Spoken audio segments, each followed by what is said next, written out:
ஒரு கார்த்திகை மாத கருக்கிருட்டு. செங்கல்பட்டிலிருந்து படப்பிடிப்பை முடித்துக்கொண்டு எம்ஜிஆர் அவர்கள் நடுநிசி 12 மணி வாக்கில் காரில் வந்து கொண்டிருக்கிறார். கண் விழித்தவாறே தனது காரில் எம்ஜிஆர் அவர்கள் வந்து கொண்டிருந்த பொழுது வழியில் போலீஸ் உடையில் நின்ற ஒருவரை பார்க்கிறார். எம்ஜிஆர் அவர்களின் கார் அவரை கடந்து செல்கின்ற போது எம்ஜிஆர் அவர்களின் நெஞ்சில் பொறி தட்டுகிறது. ஆள் நடமாட்டமே இல்லாத இந்த அர்த்த ராத்திரியில் அந்த போலீஸ்காரர் பஸ்ஸுக்காக காத்து நிற்கிறார் என்பதை எம்ஜிஆர் அவர்கள் புரிந்து கொள்கிறார். உடனே தனது டிரைவரிடம் காரை நிறுத்த சொல்கிறார் எம்ஜிஆர். கார் பின்னோக்கி வருகிறது. போலீஸ்காரரின் அருகில் காரை நிறுத்தி கதவை திறந்து ஏறுங்கள், எங்கே போக வேண்டும் என்கிறார் எம்ஜிஆர். பரவாயில்லை, நான் பஸ்ஸிலே வந்து விடுகிறேன் என்கிறார் அந்த போலீஸ்காரர். நேரமாகிவிட்டது, இனி இந்த ரூட்டில் பஸ் கிடையாது, ஏறிக்கொள்ளுங்கள் என்று எம்ஜிஆர் அவர்கள் வலுக்கட்டாயம் செய்ய போலீஸ்காரர் வேண்டா வெறுப்பாக ஏறுகிறார். காரின் உள்ளே லைட் போட்டு சாப்பிட்டீங்களா என்று கேட்டுக்கொண்டே தனது சீட்டுக்கு பின்னால் இருந்த பிஸ்கெட் பழங்களை எடுத்து கொடுக்கிறார் எம்ஜிஆர். இப்படி ஓசியில் பயணம் செய்வதே எனக்கு உடன்பாடில்லை. இன்னும் நீங்கள் உண்ண சொல்லி வேறு என்னை இழிவுபடுத்தாதீர்கள் என்று போலீஸ்காரர் மறுக்கிறார். எம்ஜிஆர் அவர்கள் பூரிக்கிறார். இருப்பவனிலிருந்து இல்லாதவன் வரை படித்து பதவியில் இருக்கும் எத்தனையோ பேர் எனக்கு அது வேண்டும் இது வேண்டும் என்று எம்ஜிஆர் அவர்களிடம் வேண்டியதை பெற்று செல்கிறார்கள். ஆனால் சாதாரண பொறுப்பில் இருக்கும் இந்த போலீஸ்காரரின் நேர்மை எம்ஜிஆர் அவர்களை மெய்சிலிர்க்க வைத்துவிட்டது. எம்ஜிஆர் அவர்களின் கார் கத தூரத்தில் வந்து கொண்டிருந்தாலும் காரின் நிறத்தையும் ஒளியையும் மனம் கமலும் ஓடிக்கான் வாசனையையும் வைத்து இது எம்ஜிஆர் அவர்களின் கார் என்றும் கார் சென்ற தடத்தை தொட்டு வணங்குகின்ற அளவுக்கு புகழுடன் திகழ்ந்த நேரம் அது. அரை மணி நேரம் கார் சென்று கொண்டிருக்கிறது.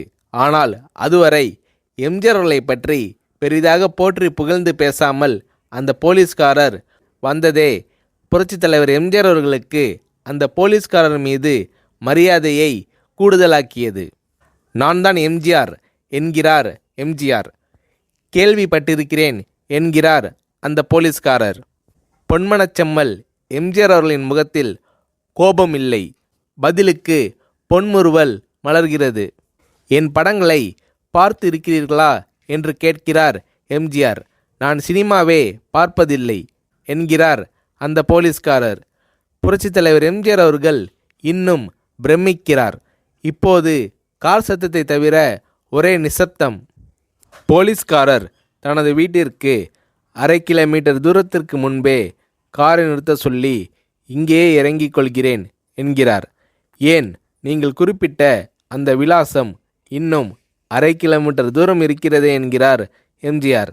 சாதாரண போலீஸ் உத்தியோகத்தில் இருக்கும் நான் காரில் வந்து இறங்கினால் என் வீட்டிற்கு அருகில் உள்ளவர்கள் என்னை தவறாக நினைத்து கொள்வார்கள்.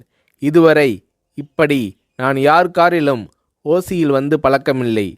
நீங்கள் இவ்வளவு தூரம் செய்த உதவிக்கு நன்றி என்கிறார் அந்த போலீஸ்காரர். புரட்சித் தலைவர் எம்ஜிஆர் அவர்கள் அதற்கு மேல் எதுவும் பேசவில்லை. அவர் எந்த போலீஸ் ஸ்டேஷனில் பணிபுரிகிறார் என்பதை மட்டும் கேட்டு தெரிந்து கொண்டு கிளம்புகிறார். அடுத்த நாள் செங்கல்பட்டு போலீஸ் ஸ்டேஷனுக்கு ஃபோன் செய்து நான் எம்ஜிஆர் பேசுகிறேன் என்கிறார் எம்ஜிஆர்.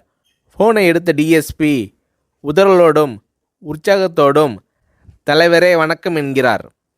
இரவு சந்தித்த போலீஸ்காரரை பற்றி விசாரிக்கிறார் எம்ஜிஆர்.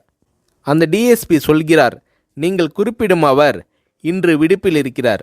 அவர் கையூட்டு வாங்காதவர், கடமை தவறாதவர், காவல்துறையின் நேர்மைக்கு இவரே இலக்கணம். வெற்றிலை பாக்கு, பீடி, சிகரெட் போன்ற போதை வஸ்துக்கள், நாடகம், சினிமா போன்ற பொழுதுபோக்கு அம்சங்களையெல்லாம் இவர் அறியாதவர். கல்யாண வயதில் உள்ள 3 பெண்களையும் கரை சேர்க்க முடியாமல் கஷ்டத்தில் இருக்கிறார் என்கின்ற விபரம் டிஎஸ்பியால் எம்ஜிஆர் அவர்களுக்கு சொல்லப்படுகிறது. அவரை நாளை என் தோட்டத்திற்கு வர சொல்லுங்கள் என்கிறார் எம்ஜிஆர். கேட்டுக்கொண்ட டிஎஸ்பி உங்களோடு ஃபோனில் ஆளுக்கு ஒரு வார்த்தை பேச இன்ஸ்பெக்டர், சப் இன்ஸ்பெக்டர் உட்பட எல்லோரும் ஆசைப்படுகிறார்கள். ஃபோனை அவர்களிடம் கொடுக்கலாமா என்கிறார். எம்ஜிஆர் அவர்கள் கொடுங்கள் என்கிறார். பேசுகிறார்.